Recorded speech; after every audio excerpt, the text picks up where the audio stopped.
ये हिंदुत्व के खिलाफ वो का लिंगायत और 10-40% कमीशन, ये सब कमजोर नहीं कर देते हैं हिंदुत्व को कर्नाटक में? नहीं, कर्नाटक में तो जो कास्ट फैक्टर है और वो चीजें आप लोग बता रहे हैं, अनिल ने बताया, वो अपनी जगह पे है ही। और नेताओं की अपनी महत्वाकांक्षाएं हैं और उसकी अपने डायनेमिक्स है। अभी जो है वो रिजर्वेशन को कुछ इधर उधर किया है, उससे भी तमाम तरह की प्रॉब्लम थी। लेकिन एक बड़ा मुद्दा कर्नाटक में जो है वो नंदिनी बनाम अमूल का है। और नंदिनी के बारे में आप जानते हैं, जो पौराणिक पात्र है, हम्म। नंदिनी हम्म। कामधेनु की बेटी है। कामधेनु जो गाय हुआ करती थी, उसकी बेटी नंदिनी है। और वो वशिष्ठ मुनि के यहाँ रहती थी। और विश्वामित्र उसको लेने के लिए जो है बड़ी लड़ाई हुई। ब्राह्मणों क्षत्रियों की जो लड़ाई की कहानी है, वो नंदिनी के इर्द गिर्द बहुत सारा घूमती है। तो वो नंदिनी कर्नाटक में प्रकट हो गई।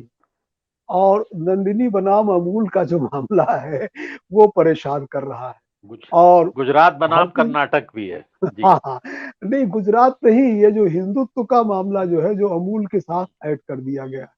और हम्म। अमूल के साथ ऐड नहीं कर दिया गया, उसके साथ बिजनेस इंटरेस्ट है, उसके साथ जो है कोऑपरेटिव के टेक ओवर का मामला है, बहुत सारी चीजें हैं। नंदिनी का मामला जो है, उसके रेट्स वगैरह ठीक ठाक है, मिल्क प्रोडक्ट के कम है अमूल के मुकाबले। और वो कर्नाटक की आइडेंटिटी से नंदिनी जुड़ गई।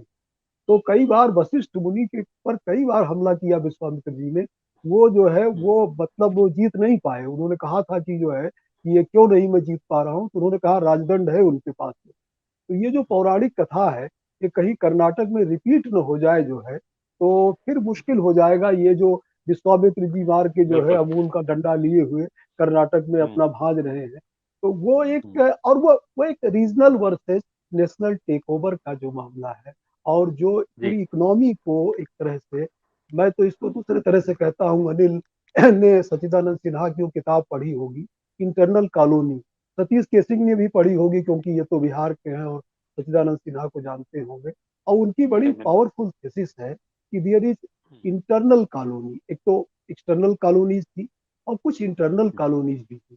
जैसे छोटे छोटे राज्य हैं, झारखंड है, उड़ीसा है, यहाँ का जो माइंस मिनरल्स है, इसको सेंट्रल गवर्नमेंट जिस तरह से एक्सप्लॉइट करता है बिना रॉयल्टी देते हुए, तो उससे जो है उनका, उनके पास वो मिनरली बहुत रिच है, लेकिन वो उनको वो जी। रॉयल्टी नहीं मिलती, वो चीजें उनको डिलीवर नहीं होती। तो अभी तो इंटरनल कॉलोनाइजेशन का जो प्रोसेस चल रहा है, कि बंगाल का मनरेगा उनको नहीं मिल रहा है।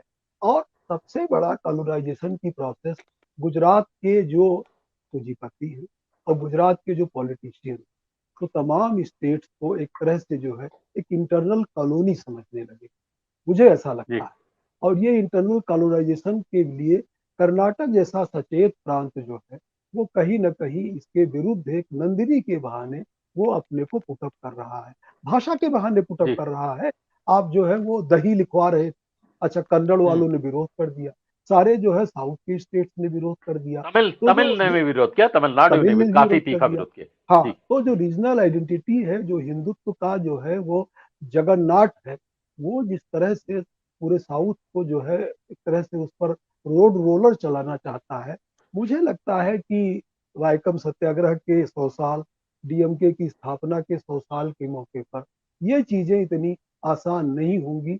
और साउथ से जो रेजिस्टेंस आएगा, वो रेजिस्टेंस जी। नॉर्थ इंडिया की सोशल फोर्सेस को यूनाइट करेगा, ये मेरा विश्वास है, मुझे ऐसा लगता है। बिल्कुल। तो हिंदुत्व के रथ को उत्तर प्रदेश में, जहां सतीश जी दौरा करके आए हैं, और अभी हम्म। रामनवमी के बाद राम मंदिर की लहर आंधी चल रही है, हम भी वहीं बगल के ही रहने वाले हैं, हमारे यहाँ भी तमाम तरह के, हम तो आप ये अयोध्या से बताते कि पंद्रह, नहीं कि एकदम मंदिर के बगल में रहते हैं?